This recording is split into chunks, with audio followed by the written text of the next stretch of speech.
got a vote on when Gil resigned. I went on and talked to him today at Lions Club. It's like, I'll see you as soon as you come in. He goes, no, you won't. Did he say what? A little bit. We'll go into that later. Huh? We'll go into that later. Oh, okay. That makes sense. Probably best. Yeah. Probably best. You heard that?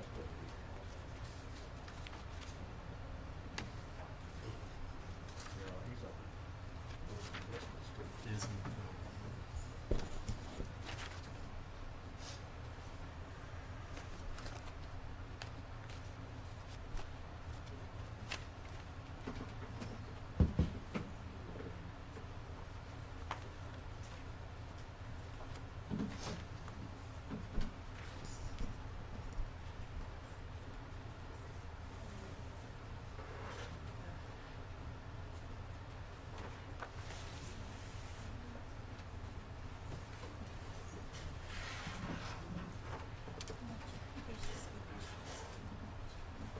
Oh, okay.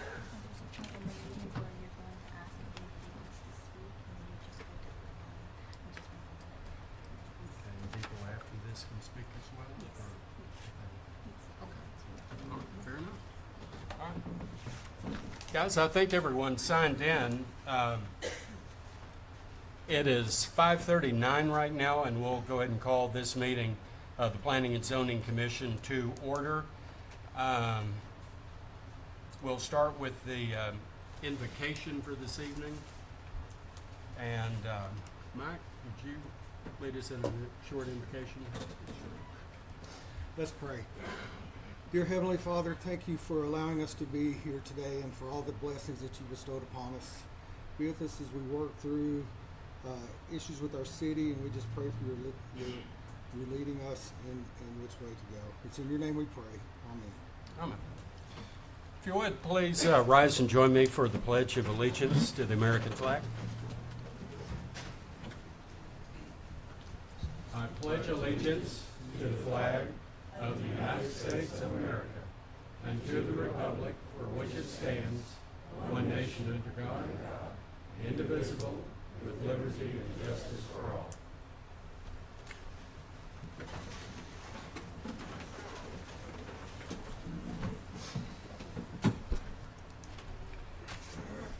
To the commission, you should have minutes from the August, from the May 28th, 2024 meeting. Hopefully you've had a chance to look at those. And after you have, I would entertain any motions for the minutes from May 28th. I move to approve the minutes as read. Motion on the floor to approve the minutes for May 28th. Is there a second? Second. Okay, motion and a second. All those in favor signify by saying aye. Okay, none opposed, motion carries. Item E, action items. Swearing in of the Planning and Zoning Commission. Samantha, that's you, I believe. If you will please repeat after me and state your name at the applicable time. I Reese Aye. Duncan. Terry. Jeff Stein. do solemnly swear or affirm Do solemnly swear or affirm that I will faithfully execute the duties of the office of the Planning and Zoning Commission that I will faithfully execute the duties the of the Planning and Zoning Committee. functions of the Planning and Zoning Commission. Shorter saying. sorry, Yeah. and will do the best of my ability And will do the best of my ability. preserve, protect, and defend Preserve, protect, and defend the Constitution and laws the Constitution and laws of the United States and of this state. of the United States and this state. So help me God. So help me God. So sworn. Thank you.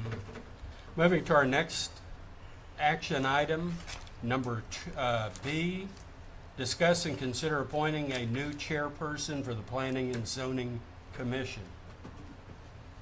And I would open the floor for discussion.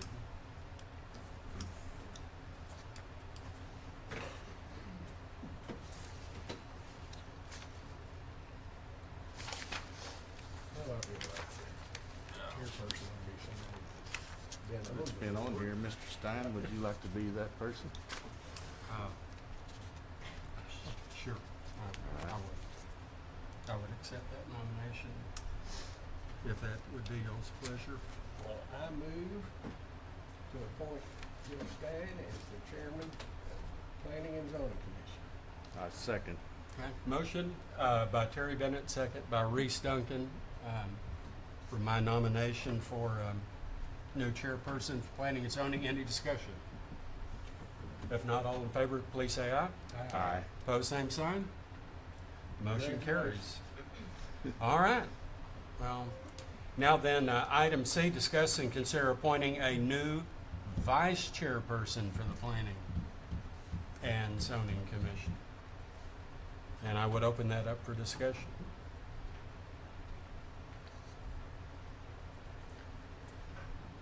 A lot of volunteers. Master, is it necessary that we do a vice chairperson for this evening? I mean, we've got All new members. all new members and 2 alternates right now. You can hold off until next time. Okay. It's okay, since at least we have a chairperson, we can move the meeting. Okay. Yeah. Would there be any motions on the I floor? move to table It's table. Okay. appointing a vice chairman. Motion and a second to table appointing a new vice chairperson for the following meeting. Motion by Terry Bennett, second by Reese Duncan. All those in favor, please say aye. Aye. Okay, pose same sign. Okay, item C carries. Now then,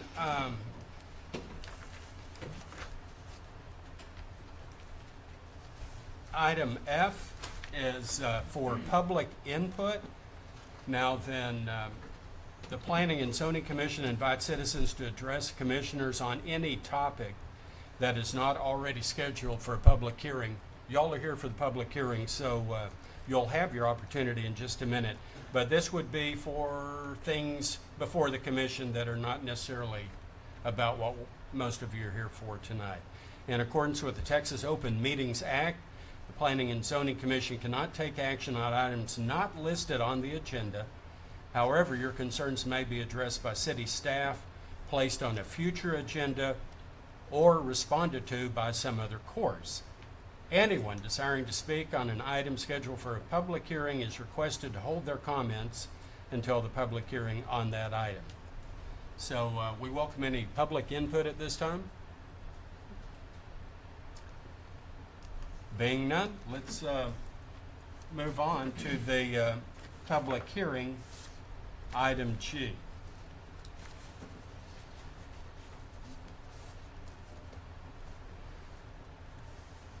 Now, we're here to conduct a public hearing, discuss, and also to consider making a recommendation to the City Council on the proposed zoning ordinance update and the associated zoning district changes.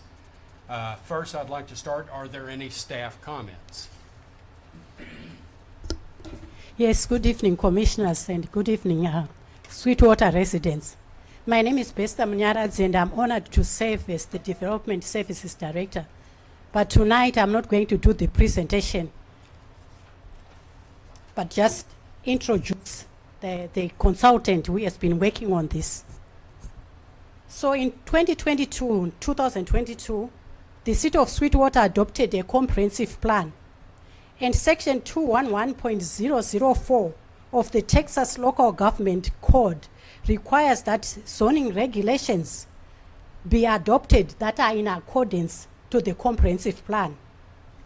To ensure the current zoning ordinance align with the comprehensive plan that was adopted in 2022, the City of Sweetwater contracted with Kendig Kist Collaborative in October 2023 to lead in the update of the zoning ordinance. This evening, please receive a presentation from Kentig Kist Collaborative, and to represent her, that company is Ashley here with me. She's going to be doing the presentation. And after the presentation, open the public hearing, discuss and consider making a recommendation to the City Council on the proposed zoning land use update and the associated zoning district changes. And this evening, please help me welcome Ashley from KK Collaborative to give a presentation on what we are gathered here for. Please help me welcome Ashley. Hi, good evening. As Bester said, my name is Ashley Woolsey, and I am with Kindred Keys Collaborative. Tonight's agenda is I'm going to go over the project timeline just a little bit to give you some background on how long we've been working on these updates, and then do a summary of the contents and key updates. It is a lot of information, so I'm going to try to briefly summarize so I don't overwhelm everyone with information. There is a lot of content that is within the ordinance, and I know that there are several new planning commissioners tonight, and then afterwards there'll be time for questions and discussion. So as I mentioned, my name is Ashley Woolsey. I've been the project manager on this project, and we have been working with the staff here at Sweetwater, including Bester and some other people on staff throughout the process of this. So as Bester also mentioned with the project timeline, we began working with the city back in October of 2023. So we're just under 2 years working with the city on this, and we're right at the in kind of phases of this with the public review, hearings, and adoption. Previously, we have worked with the city and done stakeholder meetings where we had members of the public come and do interviews, kind of focus group style, and speak to them about changes that they would like to see in the zoning and land use ordinance. So some overviews and key changes. First, I'm going to talk about the zoning districts. So just to kind of outline what it's going to look like, each district is going to have a purpose statement that explains optimally what this district is going to be used for. There's a use table that lists out in kind of a chart table style the permitted uses. And then there's also a dimensional standards table that outlines the dimensional requirements. So those are things like lot area, lot width, the setbacks, which means how close or far the building has to be built to the property lines, and height, things like that.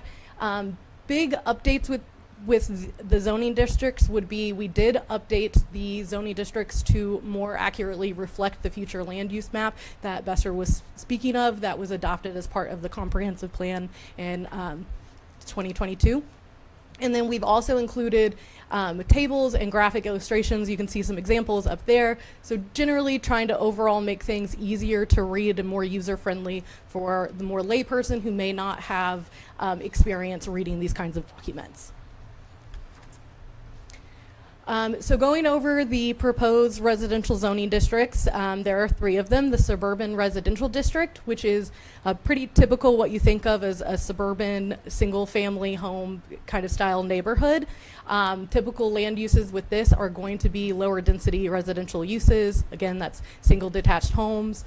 There'll be some limited institutional uses like schools or parks that are available, and there could be green space that is available for the public, such as like a neighborhood park or a private residential park within a subdivision, for example. The next one is traditional neighborhood, and that one is going to have more of a pre-suburban character. So typically it's going to be smaller lots than the suburban residential. It's going to be closer to the property lines and shorter blocks, more pedestrian access. And land uses, again, are going to be residential in nature, but there might be a little more variation compared to the suburban residential. So it may include things like duplexes, cottage courts, attached homes, things like that.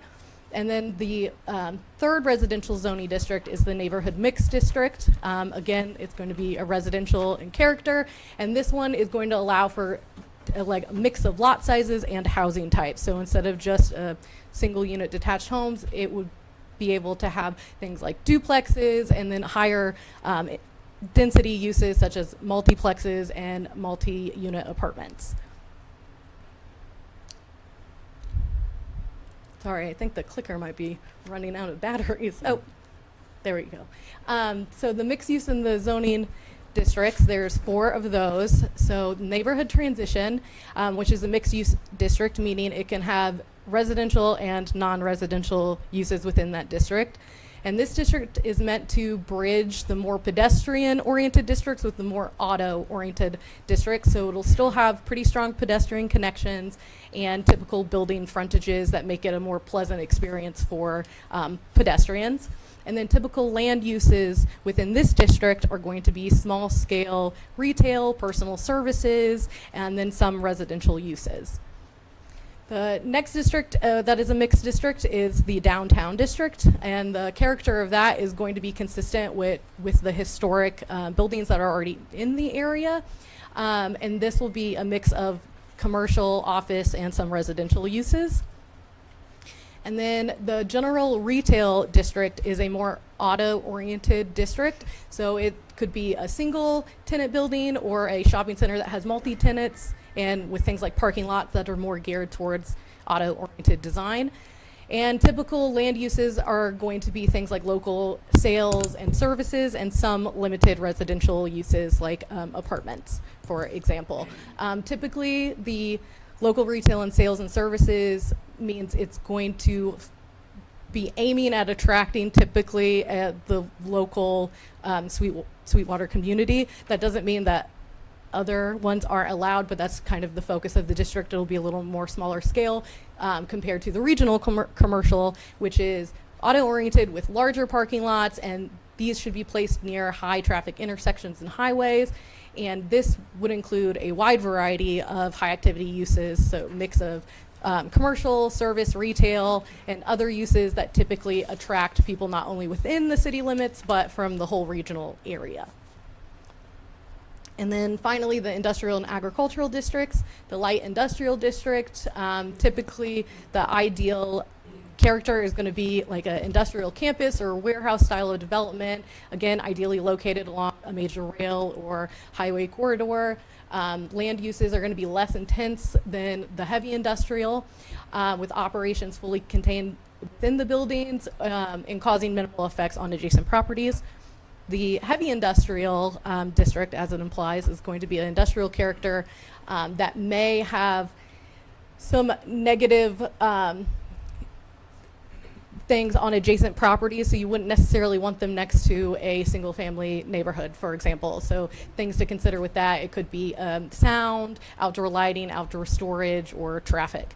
And then the agricultural district is rural in character and will be less developed than the other districts, and typically are going to be large lots with mainly open space, some very low density residential uses, mainly operations that are going to be geared towards agricultural uses, and other uses that are intended to preserve the agricultural areas and pasture lands.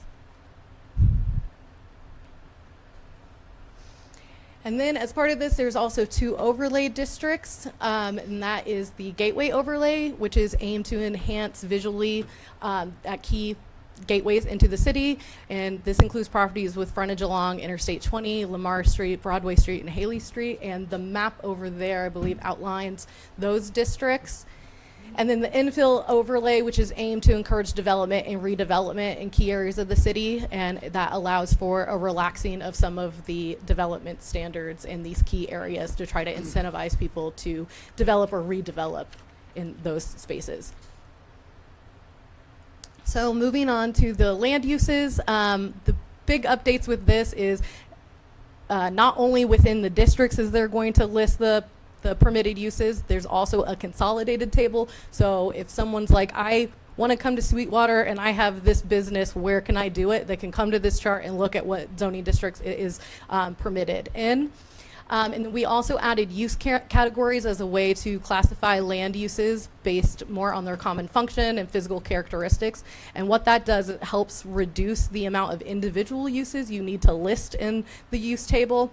And it also helps whenever there is a brand new use that may pop up that is something that has never been thought of before. It's a way that staff can easily figure out where it belongs in the use and a better way to administer the zoning ordinance in accordance with that new use.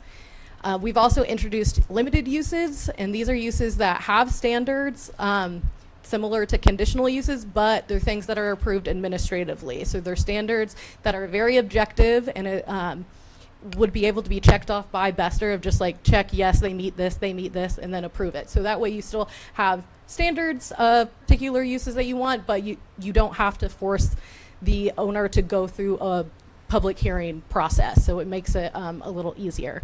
And then we've also added provisions for accessory uses and structures and temporary uses and structures. Okay, the next section is site building and design. So there are some moderate building standards, and these would only apply to non-residential and multi-unit apartment developments within the downtown zoning district. So this will be things to make sure that anything that is built within the downtown district aligns with the historic buildings that are already in the area, essentially. And then for all non-residential districts and apartments within all districts, there will be standards for dumpster enclosures, outdoor dining facilities, drive-through facilities, outdoor storage, and then displays of merchandise that are outdoors. And this section also outlines prohibited and permitted materials for fences and freestanding walls in different districts. These are all new provisions for Sweetwater, but they're pretty minimal, and the aim is to, again, visually enhance certain areas and make sure that materials for fences are kept in order and not falling apart or dilapidated. Parking, these are also all new provisions.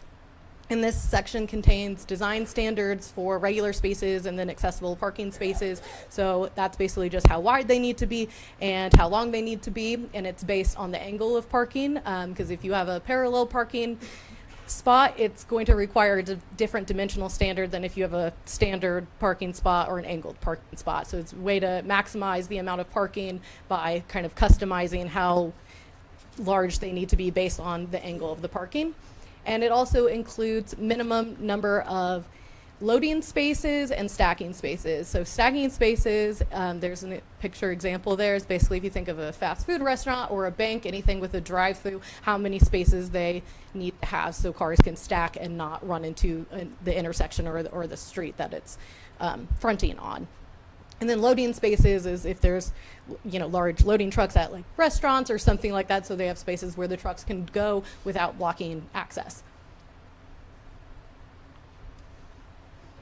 And then landscaping and buffer yards are also all new provisions. So we've added some minimum landscaping standards for areas. There's 3 types of landscaping: parking lot landscaping, buffer yards, and buffer yards provide screening between different zoning districts or between incompatible uses, and then the site landscaping. And site landscaping is essentially anything that's not the parking lot or the buffer yard.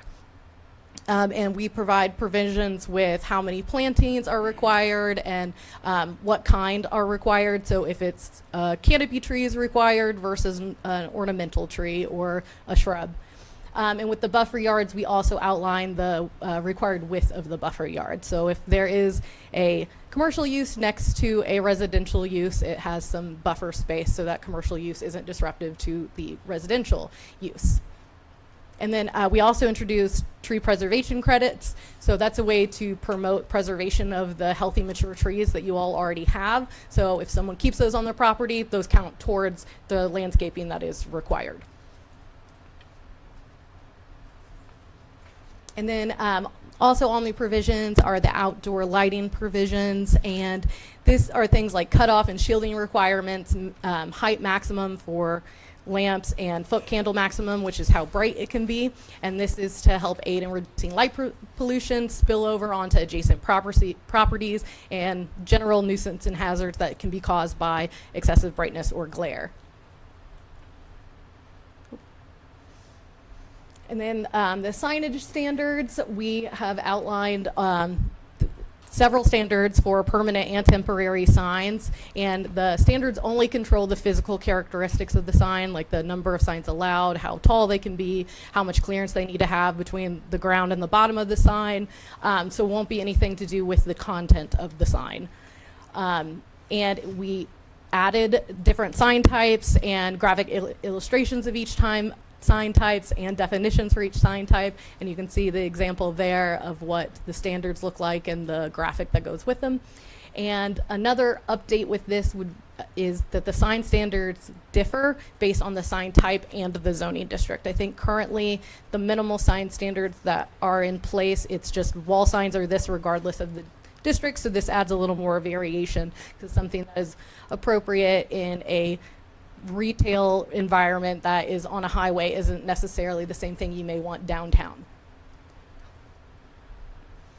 Development review bodies. So this just basically outlines the different review bodies. So that would be the planning director, building official, the development review committee, city council, planning and zoning commission, and then the board of adjustments. And the updates with that is it just is more detailed on the duties and responsibilities related to the zoning and land use ordinance. And then each administrative review body title is defined, and within that definition it includes and designee to allow for flexibility when needed. So if Besser needs to delegate something, the definition for director is director and their designee. And then the development review procedures. So this outlines all of the procedures for things related to this ordinance. So all the applications that are required by this ordinance or mentioned in this ordinance are going to be located here. It establishes clear criteria to help facilitate review and final decisions, and helps to keep a consistent review of those. And it also has that chart that's on the right hand side there that is the development review summary, and it is good as a quick reference sheet that outlines all the different applications, the cross-reference to the details for each of them, when they expire, who is the one that's making the recommendations or who takes the final action, and then cross-references for different standards. So for example, the sign permit is going to point to the sign standards. And basically the updates with this is we consolidated all of the language for processes and procedures of reviewing and making decisions and put it all in one place so it's easier to find. And there's a lot of new provisions. So as I mentioned, every application that is related to this ordinance is going to be detailed in there versus previously where things were mentioned but there wasn't an exact process outlined. And then the measurements and word usage, as the title implies, it is outlining how things are measured. So on the right hand side there is a example for lot area, lot coverage, and lot width. So it outlines the methodology and then shows a graphic example to illustrate what the methodology is. And then also included in the word usage is how to interpret language. So the meaning of shall versus may, how numbers are rounded, if something says so many days, what days mean. And with the updates with this is we added more measurements and added graphics to those, and then we added more definitions for things like new land uses, or any other kind of jargon that may be missing, like the word setback or something like that. So as it appears in there, you will be able to look it up in the ordinance. And then nonconformities and enforcement. Nonconformities, which are also sometimes referred to as being grandfathered in. This section basically just consolidates all of these provisions again into one place so you can quickly look if I have a non-conforming use or a non-conforming structure, what that means for me. And it outlines in more detail what these nonconformities are and in what circumstances you can continue these nonconformities, and then what circumstances would force you to come into conformance with this ordinance. And then the enforcement of this ordinance, which basically just describes what constitutes as a violation and outlines the process. So how the owners are notified of a violation, the time frame to correct these violations, and then which entity can impose which penalty or remedy on these. Again, it was mainly consolidating these into one place so it's easier to find, and more details on the process.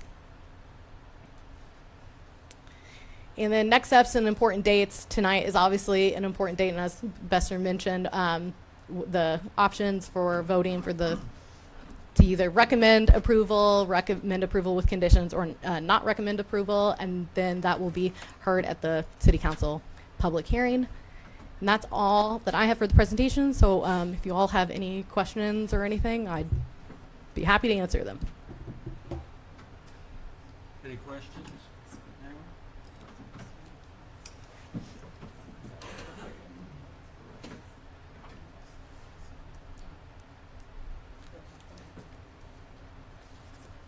I've got a question. Yeah. Okay. We have And one we- question. Yeah, please. yeah, go ahead. Would you clarify for a lot of the people Yeah. here, they'd probably like to know what the grandfathering is if you've got people that own some property inside Yeah. of Yeah, so changes.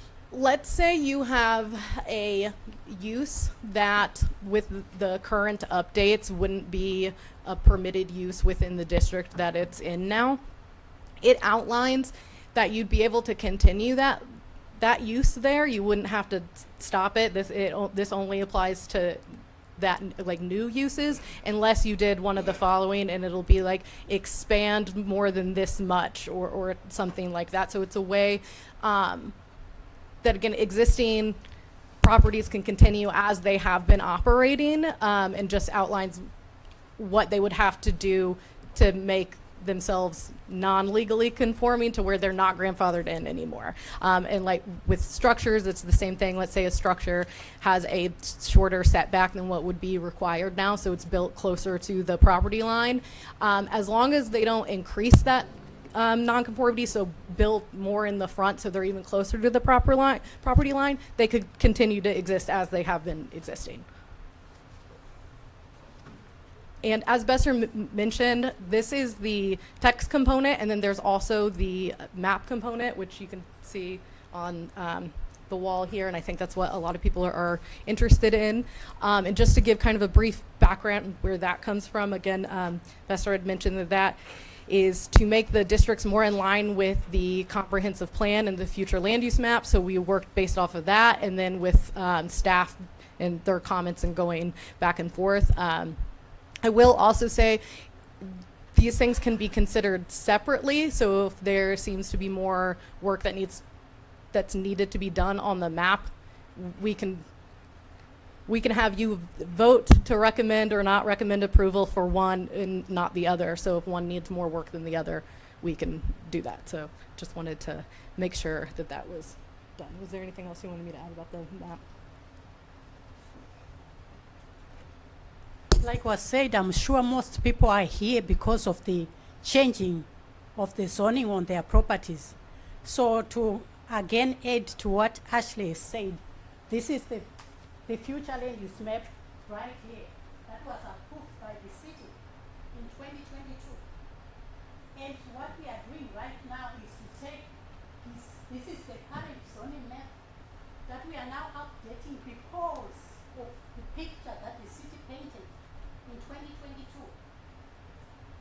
So this is the proposed zoning that is supposed to align with the comprehensive plan. Like I said again, it is a requirement by the state that the city, when you adopt a comprehensive plan that has a future land use map, you have to have your zoning align with it. So what we did here was to just align this to that, which is what is required by the state. So we just wanted to make sure that that is clear. And the text is what Ashley talked about, but the zoning, the map itself is what we are seeing right here. So I just wanted to make sure that we are clear on what we are talking about. Thank you. I have a question. Yes. Is there Mike Marlette? a recommended date for the grandfather portion to take effect? It would take effect when the whole ordinance takes effect. So whatever you choose for the effective date of this ordinance update, that's when So if something is in process, how? they have vested rights, so they would be able to develop as the current ordinance is. They don't have to comply with the proposed ordinance. Any other questions, Governor? And to be specific, that effective date is when the city council approves it or adopts it. That's the effective date. And that is in September? This is set if you all recommend. For the city council? Yes. They'll vote in September? If you all recommend that it goes to the city council, because you can choose, you can recommend that we need to table this. It's on you. We've also had other clients in Texas that chose a tentative future effective date as well. So let's say they adopted it in September, but they adopted it with the effective date being January 1st or something to have a clear, clean That break. would be the city council's decision there? Yes. For Mhm. that? Thank you. Any other questions? At this time, we'll open the public hearing portion of the meeting. If there's anyone in the audience who would like to speak on the matter, you may do so at this time. We have a speakers list, but if you're not on the list, I understand we can certainly add you to it. We want everybody that wishes to speak to speak. We ask in the interest of time that you hold your comments to 3 minutes. And I think we'll have a timer up on the wall. I understand that will help us keep everybody on time. And as you would, when you're ready to speak, please approach the podium and just say your name and your city of residence, which would be Sweetwater in this instance. We'll start with number 1. Our first person asked to speak tonight is Kirk Harris. And Mr. Harris, you certainly have the floor for your 3 minutes. My basic concern with this is the change in some of the use districts. A lot of it I agree with. To start with is I live on the south side of town, 602 West Texas, Kirk Harris. I also have tracts that are on the south side of town. I'm not sure which ones I got a letter for. It didn't state that. I was told that people didn't get a letter, that their protest would be thrown out. And my question was, well, if you're rezoning the whole city, why did people not get the letters? And I was told that if it was currently residential, here's my point. They are changing some of the uses in those residential districts. I was in B district where I live, B district where I own the tracks. One is going to NM where I live, the other one's going to NT. So, and I don't know where who's being thrown out. Because of the fact is, in those areas, the B district allowed manufactured home. Under the new use, right here, it removes that from the entire south side of town. No manufactured homes. And I was told that during their sounding hearings, that people voiced that they wanted to remove manufactured homes from Sweetwater. Well, that's people's opinion. I don't know what part of town they live in. But here's another point. If that's the case, how come they added manufactured homes to that new SR district on the northeast part of town, which is currently single family? Are people aware of that? Did they get letters for that? So I object to having to remove the manufactured homes from the south part of town, which is a viable use of land on that part of town. Nobody's building houses over there. That is a fact. I was in this business for a very, very long time, and there's no houses being built over there, very rare. Except for when you get on the outskirts and the new subdivisions. So basically that's where I have comments about, is that land use, specifically the household living part of it. Thank you. Okay, thank you, Kirk. Okay.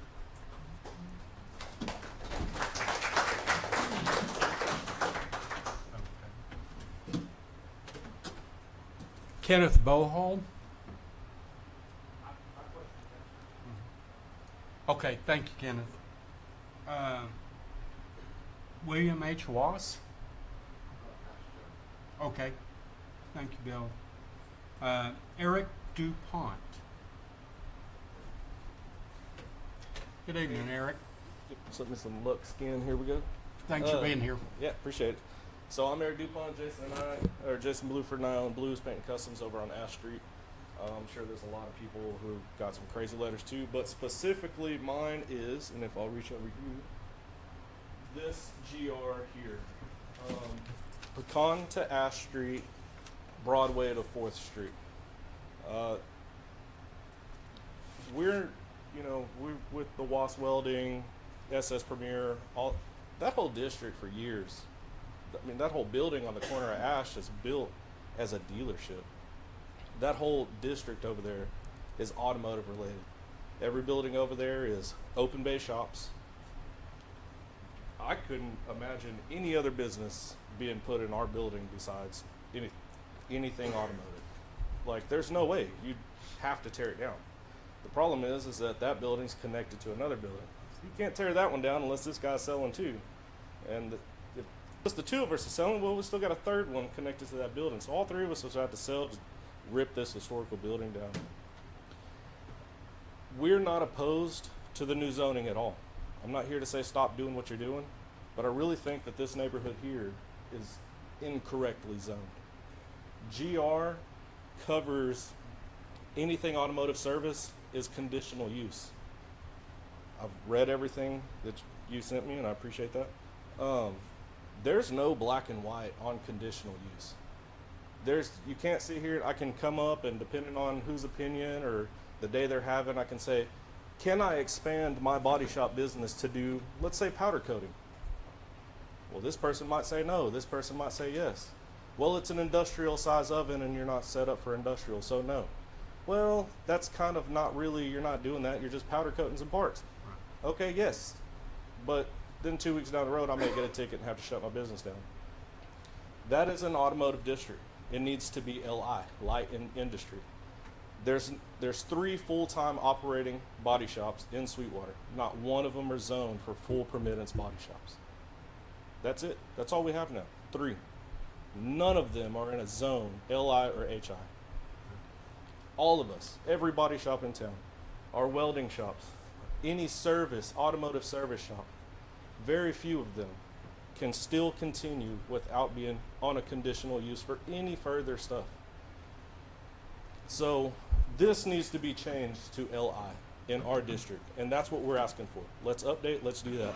We're about the growth of and the future of our city, but it can't come at the cost of killing our futures. Sure. So that's all. We just want it to be updated correctly. So appreciate it. Thank you very much. Thank you, Eric. Walt May.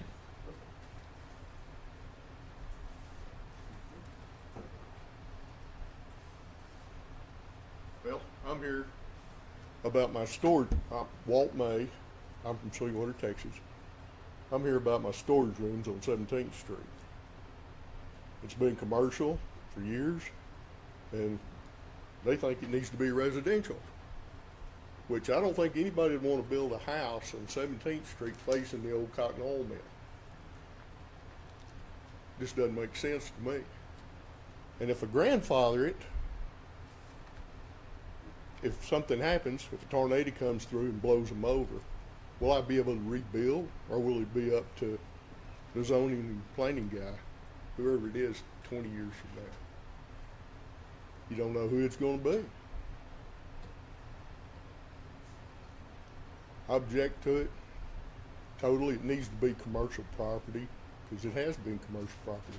I don't think they came through Sweetwater and drove the streets before they changed stuff. They didn't look around.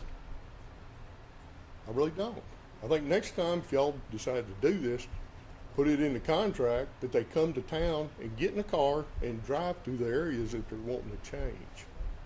Take a look at it. See it with their own eyes before they make all the people in town worried about losing their job or their property. And if you don't change mine, my property values will go down, because if a tornado hits, I won't be able to rebuild my storage facility. Thanks a lot. See y'all later. Thank you, Walt. Thank you.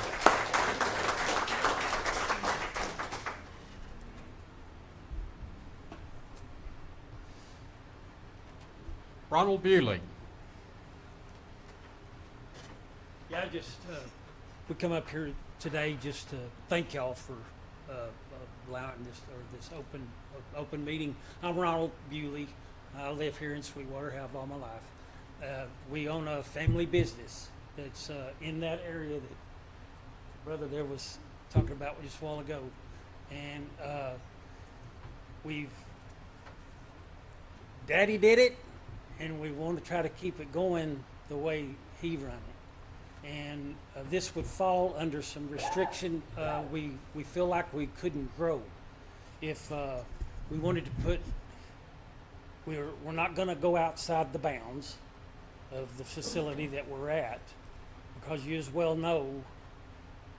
In '89, that building burned to the ground, and we built it back up as a body shop. Nothing changed, and it's just like I say, it's been a family business for over 50 years now, and probably grandfathered in on this end.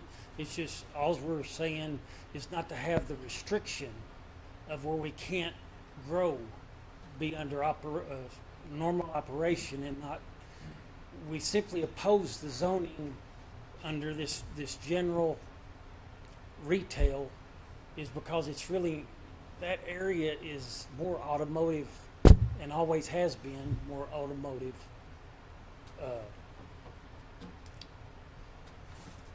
That's, car lots, and Carmichael Ford was there where Icy Breeze was, and all that. And we've been there so long, all that, we've seen all that come and go. And we nearly went one time too, but we come back and rebuilt. But anyway, I understand how it needs to be, and the restrictions, we wouldn't be allowed to grow if we were restricted to that. If we wanted to implement some other thing into it, we wouldn't be able to do that. And we're going through some things right now because Dad passed, but nonetheless, we just want to keep going, but maybe not necessarily under the restrictions. But if it happens, it happens. But we oppose it this evening for that reason. And thank y'all for your time. Thank you, Ronald, for your time. Kelly Day. Perfect. Thank you. Lauren Rule.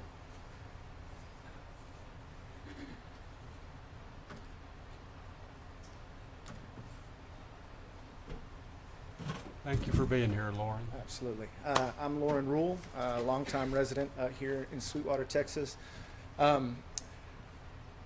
My question might have been answered, and I know this isn't a time in which you guys can answer questions, but my concern, of course, I got a letter, and I as well have I'm the founder and current board president of a nonprofit here in town called the Lifehouse, and we are currently in a construction project where we are building a transitional housing community right off of Pecan Street. In fact, we're across the street from Ronald's place. And so right now, when that facility is finished, there will be 11 buildings, small buildings on that property.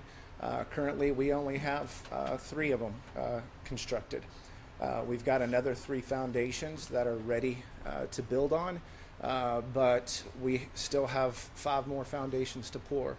I called the city hall and spoke to somebody in the zoning office. I can't remember who. And upon questioning her and getting some feedback, she said we'd be grandfathered in, but it would mean that no further construction could occur. And if that's the case, we definitely oppose it because we still have a lot of construction to do in that facility. In fact, everything that we've done so far has been paid for by community donations and businesses that believe in the project. When it's all said and done, it will be a $500,000 project. And so far we're $100,000 into the project. And so we've also recently started applying for grants. And So if we get these grants for the finances to continue building, don't know where we stand if they say, no, you can't pour any more foundations. So that's why we're in opposition of it. Thank you, Lauren. That's everyone that was on the list. Does anyone change their mind and like to address the crew? I do. Okay, please stand up and approach and tell everyone who you are. Marla Reddick, born and raised here. Thank you, Marla. I don't know if our question has been met because we're residential. We're 503 West Broadway, the end of the bridge. And so there's not many of us. There's 3 in our block, the 500 block. When we received the notice, it said we were within 200 feet of the new zoning. I don't think we quite know what that means to us. So we, the Broadway Bridge and the railroad tracks below us to the east and the tracks to the south. So we're right there in the corner. So I think our question is, what does within 200 feet mean to us as residential property owners? That's my question. Thank you, Marla. Anyone else wish to speak? Please, let us know, Walt. I was looking at the map, Hoyt Street is all residential. You know what's on Hoyt Street, don't you? Yeah. Yeah. You talking about the Hoyt House, or you talking about the radio station? You may be there later. Okay. Yeah. That's true, Walt. That's true. Anyone else wish to speak? Kurt? Yes. Another thing to consider here is how many of these legal non-conforming uses are being created by this, especially in the south part of town. But remember, they can be grandfathered, but new state laws, or the Texas municipal code, allows for those to be removed under certain procedures nowadays that wasn't there years ago. Bear that in mind. All those manufactured homes, if they want to update their manufactured home, put a new one, they can't. Once you move that off the lot, it's gone. The use is gone. The land's not worth the same thing. Consider that. Also, I don't know if they met the statutory requirements on notices being sent. Do you change a district, such as add or delete a use in a district? That's an amendment. In Texas government code, that requires notices. I don't know if they've met that. Thank you, Kurt. Wait, go ahead if you want. Touch base on his. So on 6th and Excuse me, may you please come to the podium? We are recording the meeting. I'm sorry. Thank you. Just to touch base on what he was saying about homes and stuff. So on the corner of Pecan and 6th, that's GR zoning. There's a home there, and it starts getting into single-family homes and stuff. Those guys, under GR, there's no single-family homes. It's only townhouses, apartment complex, or second-story living. Like our shop has apartments upstairs, and the minimum spots that it's 2 stories. So if the guy, who told me what that guy's name was? Lonnie? Lonnie Mendez lives over on Pecan and 6th. If his house burns down, insurance pays him for a single family home. He can't rebuild his house on that lot. He'd either have to upgrade to a townhome or a townhouse, which is, we all know, is double the price, or he's going to have to go buy a lot and rebuild somewhere and move away from, I don't know, I think Lonnie's family lived there, right? And he got handed it down. So you're talking generational, like, home use. Accidents happen, might have been a fire or something like that, but he can't rebuild his single family home in that same thing. Like, after 6th Street, it's residential. Like, it's nothing but houses, and nobody's going over there to build businesses or anything, but, you know, it's just the weird stipulations. And so, like I said, I really want to point out, if there's like a conditional use, we want that stuff in black and white before it like really goes into effect. It's if I can operate my body shop in GR, absolutely, but I want to know what I can and cannot do. I don't want it to be opinionated, because the weird thing is, like, I'm grandfathered, but we all got letters saying that our businesses were going to have to shut down. That's two contradicting things, you know.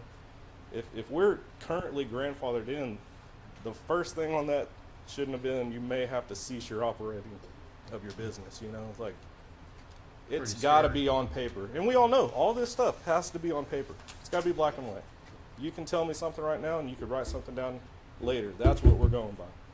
So the conditional use of all those little subsections of automotive body service, restaurant, microbrewery, all these weird things, if they're under conditional, let us know those conditions. It might be something weird, like I can't start my own manufacturing plant and start building Eric's Automotive for the whole world, all these brand new cars. It's not happening in Sweetwater. I'm not doing that. Doesn't bother me. But like I said, we're in an ever evolving like business. Ronald knows. You guys have been in business 30 someone, 50 freaking years. Well, 40 years ago, you were spraying acrylic enamel. Today, we're spraying solvent-based base coat, clear coat. Now we're already at waterborne. I mean, we've changed 3 different types of paints that go on these vehicles within 20 to 30 years.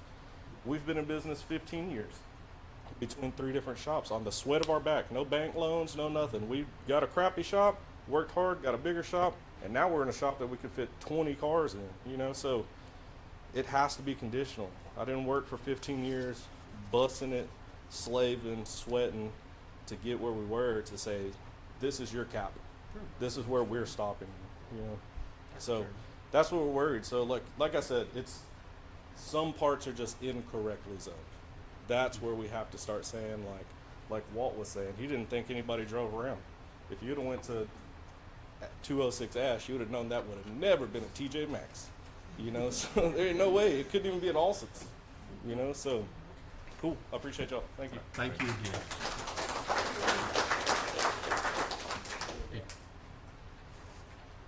Richard Acuna, Sweetwater, Texas, born and raised here. And first of all, commissioners, I want to appreciate for you volunteering to serve in this capacity. And I want to thank Robert and everybody on the team to really working hard.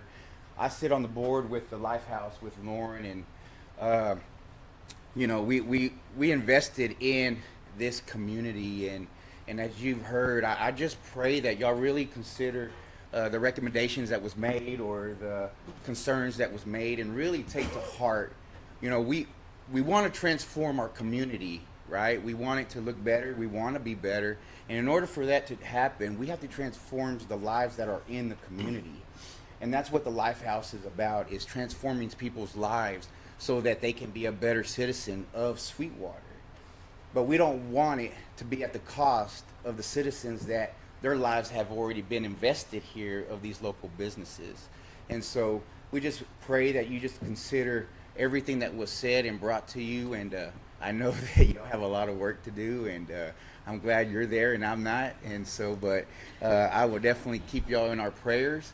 And but we know that you want what's best for the citizens of Sweetwater. And so I just want to thank y'all for that.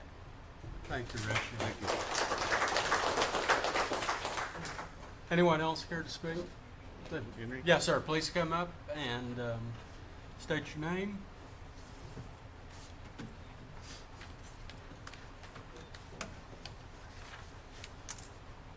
My name is Henry Ortega, and I'm kind of on the other end of these guys.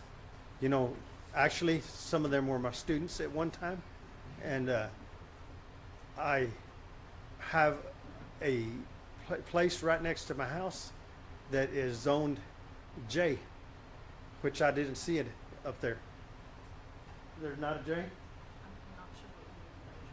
J is The former J zone. heavy industrial. HI. So, anyway, when we moved there, we did a lot of planning, because I knew that there may be a day that I have to work in my shop to make a living, and I did not want to have to be somewhere where I would be going through what these people are going through right now. So I feel for them. You know, they worked hard. A lot of them don't have a lot of money. They've been making a living, and now all of a sudden, they're having to consider all of these things, whether they can even continue paying bills. You know, they're not so concerned about moving up in the future. They're just trying to survive. So along those lines, we purchased that area, and then about 2 or 3 years ago, right next door to us, they were wanting to change the zoning on that property. It was all just, you know, for people to live, residential. And they wanted to change it to put a trailer park in there. And we opposed it. And luckily, that did not go through. So anyhow, I do not want to lose that zone in my mind. We bought it for that, to pre-plan, and in the future, that may be my home. I may be doing the same thing these guys are doing right now. So, just trying to survive. And so, you know, we prepare and we plan for the future, and then to have the rug pulled out from under us, it's pretty hard to swallow. But anyway, that's where I'm at. I don't want mine to change.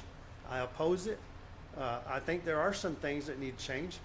Mine is not attached to anybody. I own all of the property from my heavy industrial headed to the north, and then directly to the other end. There, you know, I own all of that, so I'm not inconveniencing anyone. I do not have intentions of doing that, but I paid a prime price for mine. It was a business. It's still there. The building and all the structures are still there. They're still in good shape. I would like to keep it just like it is. Thank you. Thank you, Henry.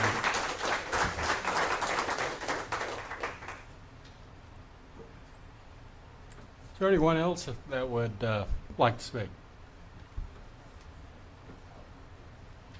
Russ Petty, live here in Sweetwater. First off, I know that this is a task that needed to be done at some point, but I don't know the last time you had a room this full in here of citizens that were concerned. I've been through the process of variances on property that I own in Abilene, and I think it might be a good idea, Bester, if you could maybe explain, once y'all go through this process, how variances would work. Say if the Lifehouse got their project completed and they wanted to expand another 10 houses or whatever, you know, how would that process work, and how does that work before the commission and through the city?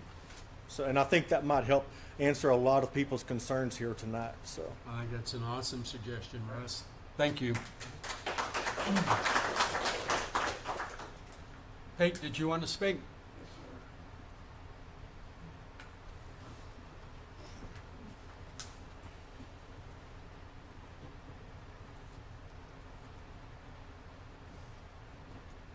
Peter Sheridan, I'm a resident of Sweetwater. I'm here in behalf of Bootsy. We have filed our objection from Bootsy and our property contemplated rezone from industrial to regional commercial. I have procured a copy of the zone, and that regional commercial is not well defined. The intended uses are not there. It's very difficult to cover. We're very happy with the industrial classification. And it's in rezoning it is inconsistent with the intended use of the Bootsy property to the west and in the future. We ask that you sustain our objection and not approve the zoning change. Thank you.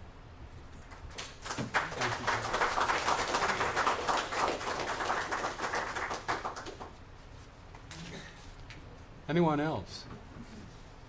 If not, I guess we could give an opportunity to circle back to Bester or Ashley, if either of you would like to address anything that you've heard before we close There's up. just a couple of things that I just wanted to clarify or just like state just for the record. So the concern about manufactured homes, There was a change actually per staff's request that just happened today and was sent over.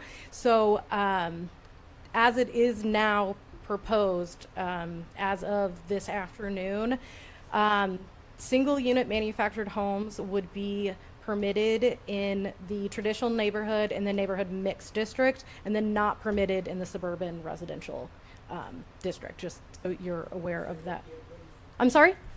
Yeah, so single unit manufactured homes, so that wouldn't be a manufactured home park, it would be a single manufactured home. It is proposed to be permitted by right in the traditional neighborhood and the neighborhood mixed district, but not permitted in the suburban residential district. Yeah, and like I said, that was a change that just had occurred today. Yeah, so the mixed neighborhood district is a mix of housing types, so yes. So you're gonna let them have them over there by Oak Apartments, Village Apartments, you know, and put all those over there? Yeah, again, it would be single unit standalone, so it wouldn't be mobile home parks. A lot of people mad over there. It was per staff's request for that change. And then to address one of the comments about conditional uses and wanting to know the conditions, the conditional use criteria are outlined in the ordinance text, but the nature of those decisions they are discretionary decisions. They're up to the city council, but we can make more objective standards and make it a limited use, so it would be something that could be approved administratively. And again, that could be something that it needs to be buffered if there's residential next to it or something like that. We can work with the city to figure out what kind of parameters that they would like to see and make those more objective standards. I also did just want to point out that the future land use map was done by a different consulting firm, and it was adopted by the city council. In the beginning of this process, we did drive around in the city with city staff to see things, but as I mentioned, the zoning districts are based off of the future land use map, which was adopted by the city council in 2022. That being said, obviously, if there needs to be tweaks or changes, we welcome the comments and we'll be happy to do that. As far as the nonprofit, the Lifehouse or Lighthouse, I'm unsure in the exact circumstances since I don't know all the circumstances of that situation, but if there's an approved site plan or approved building permits, then it would legally have vested rights. So even if it hasn't been constructed yet, as long as it has that approval in place or you're in the process of approval before this ordinance takes effect, then you wouldn't have to come into compliance with this ordinance because you already have the vested rights legally through state law.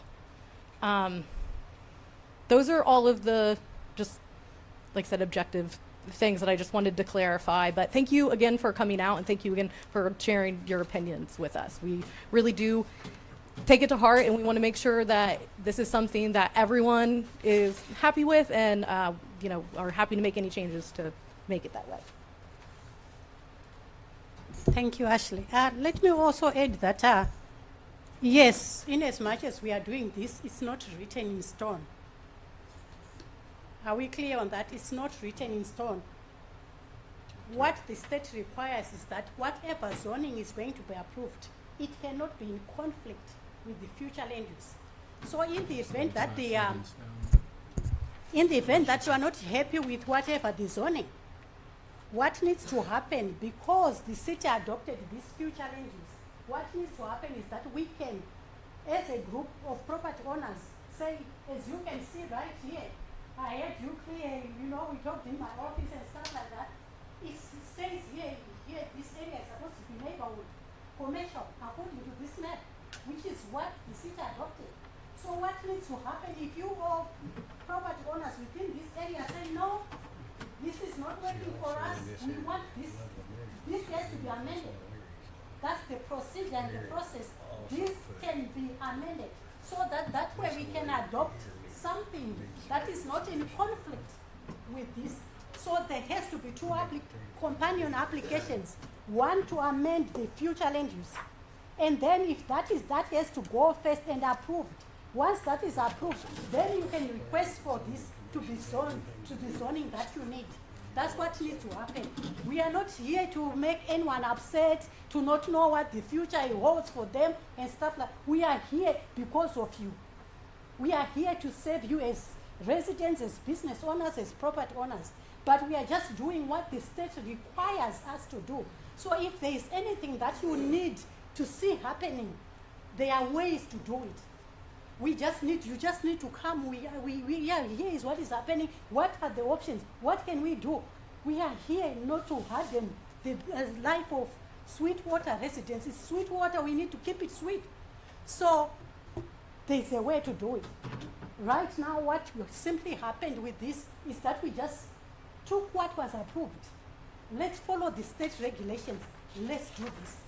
However, if this is not working, somehow as we can hear from some people here, let's have this amended, which is something that the city can do. Amend that, and then we can have the zoning that we need. Simple and straightforward. So I need you all to understand that. We are not here to fight, we are here to make Sweetwater sweeter and sweeter as the years go by. So that's what happened. This was done in 2022, before this person with an accent came into town. 2022, the city says, here is a picture that we want. Here is how we want it. So what happens is that when this is being done, it's covering the whole city. And it's the notices, they are normally in the newspaper, you don't get individual because it's being done for the whole city. However, the state requires that when we are rezoning your property, property owner has to get a notice. Someone talked about the caption that was on the letters. That caption is something that I can show you from the Texas Local Government Code. The font and the bold, that is required, but that does not necessarily mean that is what is going to happen. It's something that we are required to do as staff. So we are just following the state regulations, but not necessarily mean that tomorrow your business is going to be shut down. That's not what we are doing. And like I said again, there's always a way. It's not written in stone. If this was done, the only challenge is that if we have to go back and redo this, that's money on the city. That's time and but cautions, yes. I have read property owners who own this area right here. As you can see, it's yellow, and yellow is residential. So when we come here, we also made it yellow to align with that. But they've said, you know what, we would rather have RC here, regional commercial. But I told them the same thing. We need to amend that. Let's make it regional commercial here first. And then we can come here and make it regional commercial. That's what but it's a process that has to happen after this, because the city council, even the planning and zoning commission, they are not allowed to recommend something that is in conflict with a comprehensive plan that the city adopted. That's the bottom line. They cannot recommend zoning right now. In as much as they are hearing you, they cannot recommend for approval something that is in conflict with what was approved. However, like I said again, there is a way to do this. Once this is gone through, we can always come back, reshape some things, amend this, there's a way. So let's not be uptight. Calm down. It's not that bad. Thank you, Bester. Thank you very much. Kirk? People have to realize that future land use map, that is a generalized map. As you see, it's got some breakdowns, it's a basic overview. The zoning ordinance looks at the specifics for uses and how those uses can be done in those districts. That can be amended from time to time, but it has to fit in the scheme of that. But those uses can be changed to some degree, but they have to fit into the overview. If that makes sense. Mm-hmm. Thank you, Kurt. And the comprehensive plan, I think they put it in the charter, and it has to be reviewed every 4 years. I would enter, This has to be amended. If you are going to ask for zoning that is in conflict with this, that's when we need to amend this first. yes, ma'am. Yeah, that would be my question is what is the process to amend it? And before we go into that, a quick question. There are areas on that map that are unzoned or areas that have no zoning. The blank areas, there are currently homes in that area. Yeah, that's not, this does not belong to the city, that's all. Yeah, it's outside of the city, though it's in the middle, but it's outside. This- About the city limits. So someone has asked about the process. May I please get your attention? Someone has said, what is the process? The process is very simple. You come in, we have a discussion, we talk. Here is what you tell us what you want to do. We look into it. You put in your formal application. Then we will tell you what is possible and what is not possible. But however, as staff, we can only comment according to what the city has put in place, according to the policies, all this. So we'll tell you here is what the future land you say and what you are asking. So what do you want to do? Yes, I want to rezone. So there will be those data application that the first one has to be to amend if whatever you're asking is in conflict with this. So your application will be number 1 to amend this, and then the companion application will be for you to get the zoning. But however, we also have to use discretion because you cannot be asking for, say, industrial in the middle of residential. That's a no-no. So already we'll tell you that, yes, we can put your application because we have no right to refuse your application. But we'll tell you that we'll put it your application through, but as staff right away we are going to recommend for denial because it's in conflict. I mean, it will be spot zoning, which we are not allowed to do. Is the application, is it a form from y'all that we fill out? Yeah, it will be just like any. Go hire a lawyer and find it. No. We don't need no lawyer. We can, and the city has a lawyer too. So, but anyway, the issue here is you just bring in your application, and we work with you. It will have to be public hearing, just like this. It will have to be. We have to notify people around. Those someone asked about 200 feet. 200 feet just means that your property. There is somebody with a property that is going to be rezoned. So the state requires us that not only notifying this particular person, but those around that are particular property. We have to, it's a state requirement. That's why sometimes you received something that it's just to inform you that this is what is happening within your area. So that application can go, they can go same day before planning and zoning and then before city council. And they can be approved or denied the same day. The gentleman in back, state your name, please. Stephen Barrera. Hi, Stephen. I have a resident question. I live on Far East Avenue A, and according to your map right here, it looks like it says parks and other space, my property. I was just wondering, and it used to be a trailer park at one time many years ago. It's all private property now. So if I was to put something else on there, do I get grandfathered in? Or, I mean, how does that work for me? So if you decided to build something now before the new, No, it's not gonna be now, it's gonna be whenever. right, so if you decide whenever before this, if this gets adopted before the effective date, then you would be required to meet the current code.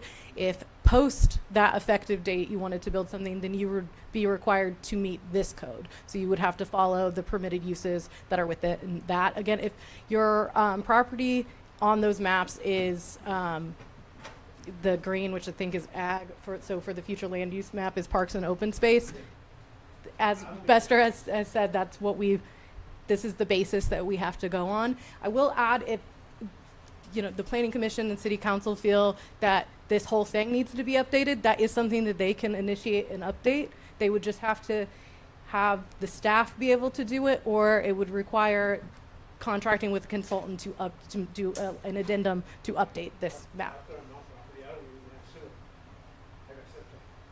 Okay, but again, it would have to follow this. I didn't have all this before. And that's it, it's all privately owned now. Right. Yeah, it doesn't matter if it's privately owned or publicly owned. It would still have to follow the applicable ordinance. Go ahead, Kirk. On those changes that were proposed by staff, we incorporated the manufactured homes, the TN, and removing from the SR. We're gonna be able to see that before the city commission. Yes, we will, and the basis for that change was that the state requires us to have at least one zoning district where we allow manufactured home. This is something that will be effective 1 September 2025. That was the only reason, because when we had the public engagement, manufactured homes were something that people who came said they didn't want. But because of that state regulation, that's why those two zoning areas were chosen, because we have to have at least one zoning district where we allow them. But they have to be hard approved. Hard housing authority. Oh, HUD housing? Yes, hard housing. They cannot just be anything that someone finds somewhere. So we will see an update on the link. Yes, it is already. Yes, yeah, it'll be published out this evening. It'll be on there. I sent a draft to staff earlier, but since it was such a last minute change, it hasn't gotten a chance to be published onto the website through the link, but it'll be on there by the end of tonight. And I do appreciate that, because the simple fact is, if you got something from the north side of town, of course, they didn't realize they were getting it over there, I don't think. You know, incorporated, that's a good thing, it was a good thing, a lot of people in the north side, don't you do that stuff. But here on the south side of town, that we really was, it just makes sense to have it. You know, so I'd like to, I want to be able to see that on that.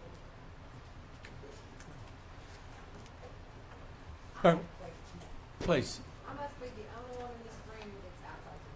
Uh, This is all been done. Cheryl, state your name, please. Cheryl Dostine. Please continue. My question is, that map up there is like a foreign language to us. The property line is the back side of where we live, okay? We're needing to know what you're going to put back there on Ponder Road. This is where TA is and Dandy's and all of that. So what has that been zoned as behind us at 121 Ponder Road? If it is outside city limits, we don't have any authority to zone anything. I'm sorry, what? If it is outside of the city limits, we don't have zoning jurisdiction. Why would we get a letter?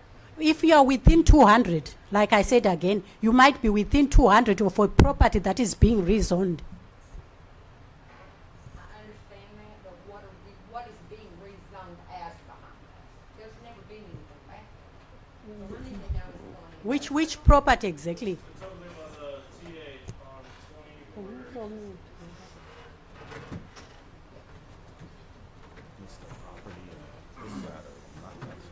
Map's too small for me, because they're, Ponderosa's coming here, they're just rezoning the north of them. But they're within 200 feet, so they have, but it's not. Regional commercial.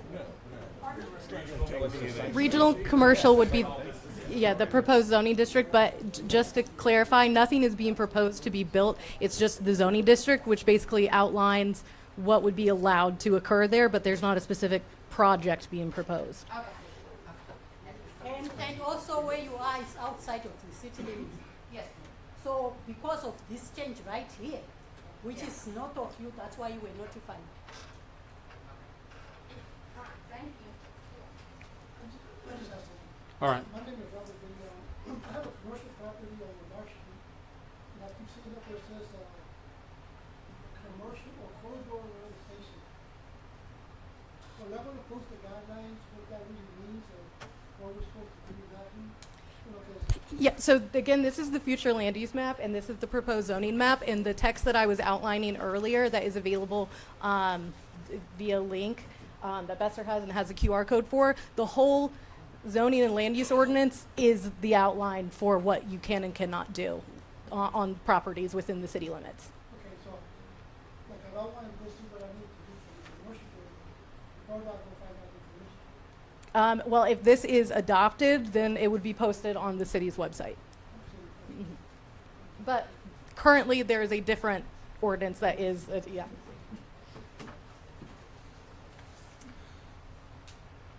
Okay, I will entertain a motion to close the public hearing at this time. I move we close the public. Okay, there's a motion to close the public hearing. Do we have a second? I got a second. Second? Okay, all in favor say aye. Aye. All opposed, same sign. Motion carries. All right, is there a motion to be made by the commission this evening on the proposal before us? I think we need to We or need to table did- this to okay. discuss. Okay, any discussion then before, any discussion before motions? I just think we need to discuss it some more before we. Okay. Yeah, we will need to approve or deny. All right. So can we have that in the form of a motion? I make the motion, The motion to, table it to table, and discuss. table this so we can discuss it at a future meeting? Correct. Okay. Okay. Is there a second to that? Second that. Okay, we've got a motion and a second. So if you are going to table it for us not to have to do notices again, which in this case it was quite a bit, you need to give us a specific date when you want to discuss this and to, so that the public may know exactly when to come back and all that stuff. You have to be Sure. very specific. Would y'all like to have a date with that? Let's see, this is the, what is today? Tuesday? Fourth? Tuesday?